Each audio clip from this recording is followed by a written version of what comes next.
अस्सलाम वालेकुम जी। सोहराब बरकत आपसे मुखातिब है। हमारे भाई साफी पाकिस्तान की एक अजीम मिसाल सहाफत की अरशद शरीफ साहब, जिन्हें शहीद कर दिया गया था, कत्ल कर दिया गया बेदर्दी से,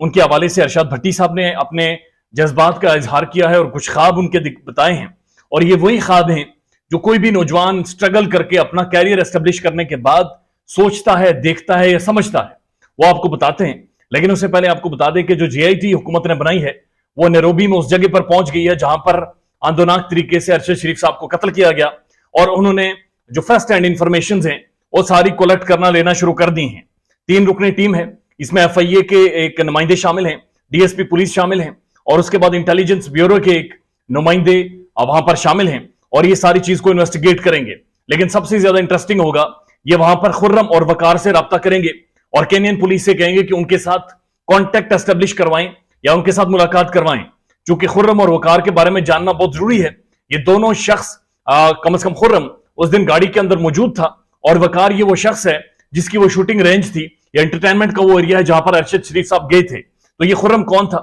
जिसने पनाह दी थी, खुर्रम के साथ किसने राब्ते करवाए थे, और किस तरह से अरशद साहब खुर्रम से मिले थे, और ये 28 किलोमीटर गाड़ी क्यों चलाता रहा उन्हें गोली लगने के बावजूद। जिस जगह पर गोली लगी वहां से अस्पताल कितना दूर था, ये सारी चीजें जो कि आंसर होने वाली हैं। लेकिन अभी एक चीज रिपोर्ट हो रही है, स्पेकुलेट हो रही है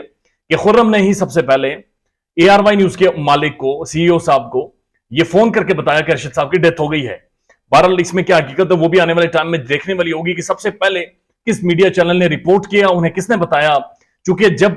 पुलिस ने गोलियां मारी तो उसके बाद उस वक्त उनके पास तो आइडेंटिटी नहीं थी पुलिस के मुताबिक कि अरशद शरीफ साहब हैं, पाकिस्तान के इन्वेस्टिगेटिव साफी हैं या कौन है। बहरहाल जो भी हकीकतें हैं वो मंजरेआम पर आएंगी, और साथ साथ एक इंटरनेशनल ह्यूमन राइट्स के एक नुमाइंदे हैं, उन्होंने कहा है कि केनियन अथॉरिटीज ने जो खुर्रम है उस तक उनकी एक्सेस को इनकार कर दिया है। यानी केनियन पुलिस ये कह रही है कि उन तक एक्सेस आपको नहीं दी जाएगी, आप उनसे मुलाकात नहीं कर सकते, सवाल जवाब नहीं कर सकते। गुज़श्ता दिन हमने एक केनियन जर्नलिस्ट से इंटरव्यू किया, और उसका यह कहना था कि जब मैंने कोशिश की खुर्रम या वकार का इंटरव्यू करने के लिए, तो उन दोनों ने मना कर दिया कि हम इंटरव्यू नहीं देंगे, बात नहीं करेंगे, क्योंकि हम ज़हनी तौर पर एक कर्ब से, एक ट्रॉमा से गुजर रहे हैं। ये दोनों मिस्ट्री पीपल कौन है, ये लोग कौन हैं जो इंटरव्यूज देने से गुरेजा हैं या जो बात करने से गुरेजा हैं, लेकिन ये डायरेक्टली उस चीज के अंदर बहरहाल इन्वॉल्व थे। उसके बाद जो हैं हमारे अरशद भट्टी साहब, पाकिस्तान के प्रोमिनेंट तज्जियाकार हैं, अक्सर अरशद शरीफ साहब के साथ प्रोग्राम में बैठते थे, दोस्त से गपशप होती थी, और काफी सारी यादें इनके साथ मौजूद हैं। ये कहते हैं कि अक्सर अरशद की और मेरी तलखी होती थी, हम 2-2 दिन नाराज होते थे, कई कई दिन हफ्ता हो जाता था कि हम एक दूसरे से नाराज रहते थे। लेकिन फिर खुद अरशद मुझे फोन करता था, और जब मेरी आखिरी मुलाकात हुई तो आखिरी मुलाकात में अरशद ने मुझसे खुद पूछा कि अरशद भट्टी तुम्हारे ख्वाब क्या है, तुम ख्वाब क्या देखते हो और तुम क्या चाहते हो कि आने वाले टाइम में तुम्हारी जिंदगी में क्या हो। तो कहते हैं कि मैंने सबसे पहले उसे कहा कि नहीं, मेरे ख्वाब इंपॉर्टेंट नहीं है, तुम बताओ तुम्हारे ख्वाब क्या हैं। और अरशद भट्टी साहब के मुताबिक जो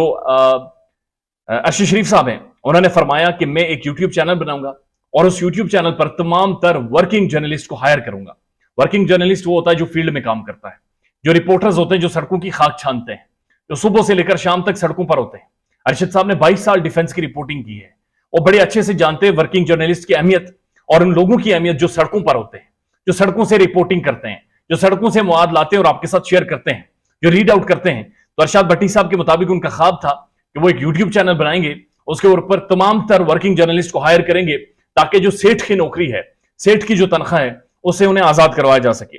उसके बाद उन्होंने कहा कि अरशद शरीफ साहब का ख्वाब था